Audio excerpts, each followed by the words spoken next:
because nobody ever changes this stuff. And to be honest, I don't know if you see it on the video, it's actually really pretty nice. And this reservoir holds a ridiculous amount. So we're gonna sucker all the way down to the bottom.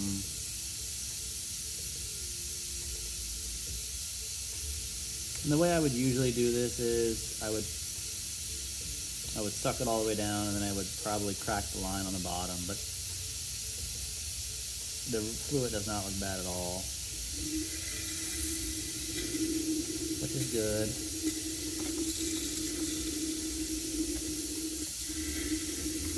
So we'll suck that out. I'm sure there's a filter in there you could probably change if you really want it to, but to be honest, we don't have a lot of power steering issues.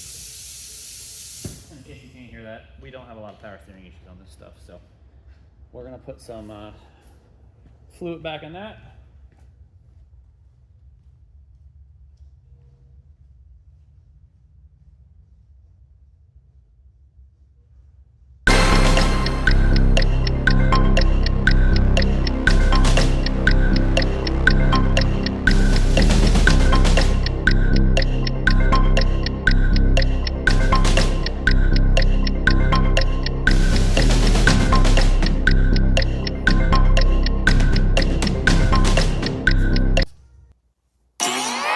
Later.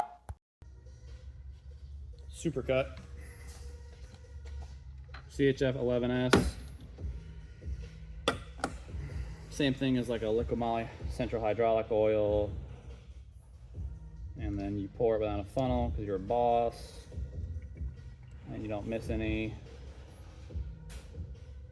It looks like it's gonna take about a ½ liter. Which I think if you did the whole system, it holds maybe 3/4 of a liter. So you get that done. Put your top back on.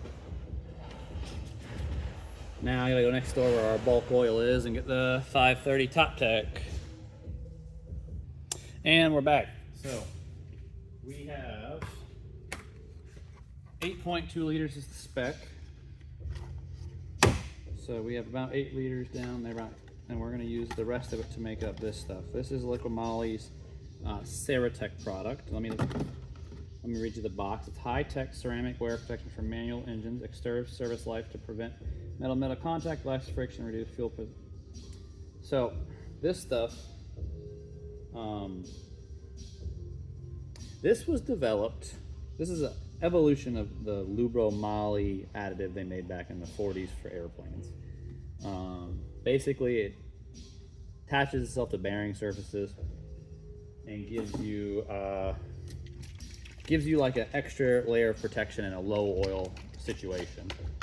Now there's lab testing out there that says this does nothing on your wear levels, but a lot of the service bearing cars like the M3s, E46s, the E90s, the V10s, the cars that we put bearings in as a maintenance interval, those guys have sworn by this stuff. Me personally, I run it in all my cars every 30,000 miles.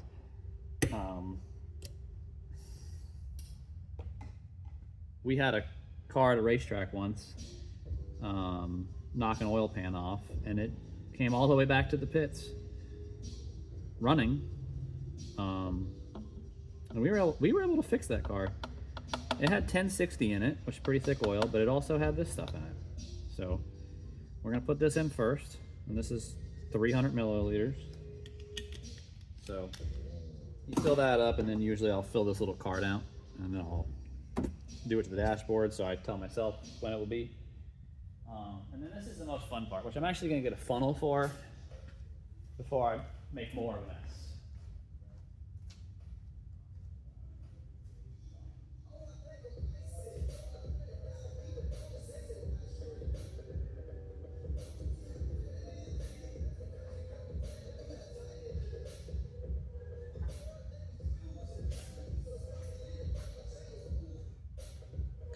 Well, I don't remember where the funnel is in this shop. And most of my tools are next, well, they're all my tools, I guess. I don't know. A lot of guys buy stuff that is nice, but so anyways, this thing's filled to the effing brim. So the secret is to get it in there without also coming out the top. So you got to be kind of precise here. I'm gonna fill that up. I'm gonna go down to about right there. I'll move my finger, and there we go. We're pouring. The worst thing I've ever done in my life is I dropped a full one of these on the floor from like carry height to the floor, and it aerated like a solid liter of oil into splash oil. And I mean, when I say it went everywhere, it went everywhere. I was very mad about it. Some of the guys that work here will remember that time, but what a mistake. Very not fun. So anyways, now we're just waiting for 8 liters of oil to go in this thing. If you read by the book, it's going to tell you to put like 7.7 in it and then run it and check it. So we'll probably do that. Because, you know, overfilling these things, especially with all the emission stuff on there, is just as bad as underfilling it. Well, I shouldn't say that. Underfilling it kills the engine, overfilling it kills the emissions parts. So they're both expensive to fix on this truck. So we're going to do it by the book.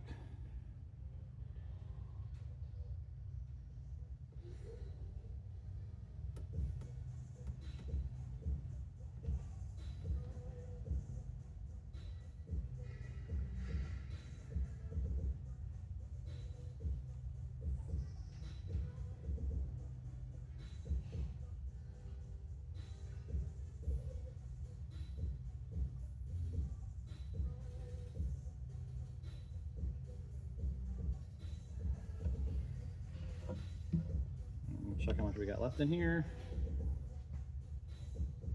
I need to pour a little bit more in it. Probably that much.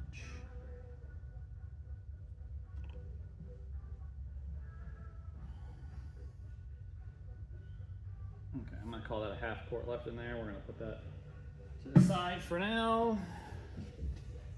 Put our oil cap back on.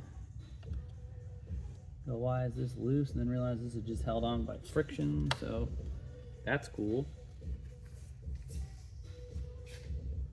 All right, temperature 41°C.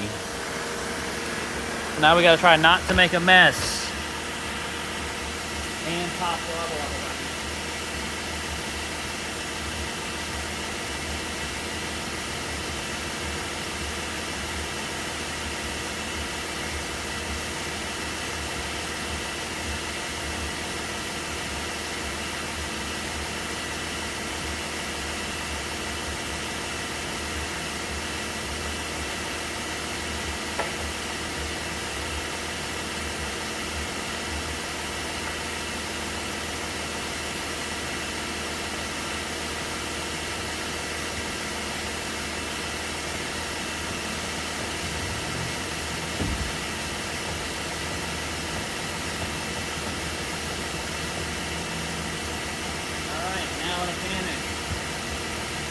Really in a panic, but in a hurry to get your other quarts of oil.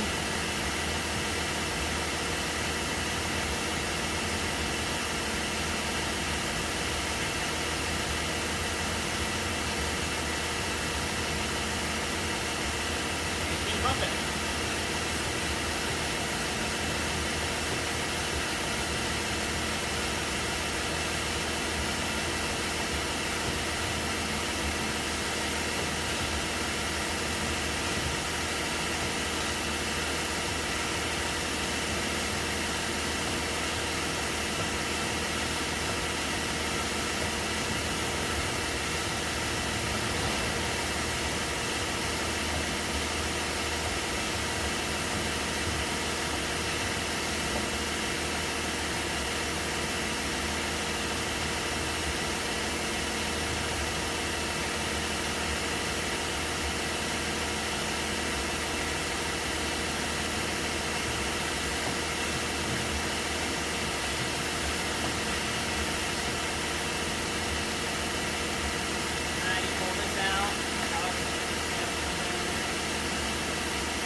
stops coming out.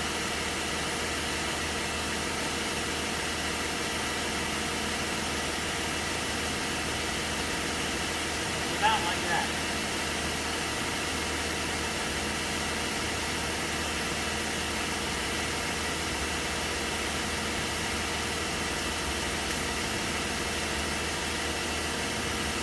These shots have been very glove heavy.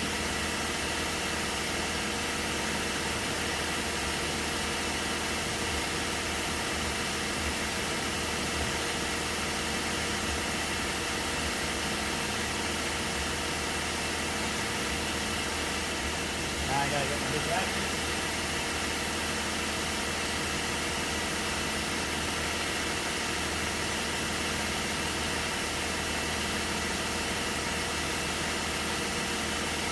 Tug, the hose.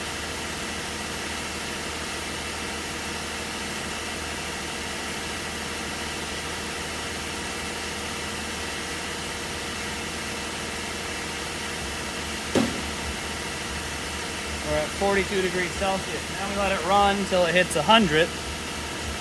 Run it through all the gears, cool it down, and then we'll check the level again.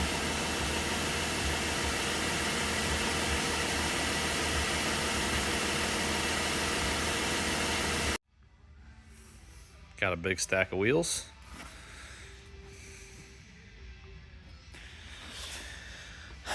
They're pretty sick. They got the little guy in here to protect your valve cover. They are 17 by 8, I think. ET, yeah, they're 17 by 8, ET 38, so that's pretty low ET. Luckily, the adapters, I need to run them on a Touareg, are 20. And then we got some Open Country AT3s, 265/70R17 to go on this bad boy. So we'll test fit them here in a minute. All right, this is before the lift kit. So I really do like the way it looks. Obviously, it rubs like crazy in here, and a little bit at the back, obviously. But I don't think I'm gonna cut it because I like having fender wells. So this is before the lift kit, but man, I think it looks great. Those 1552s came out nice.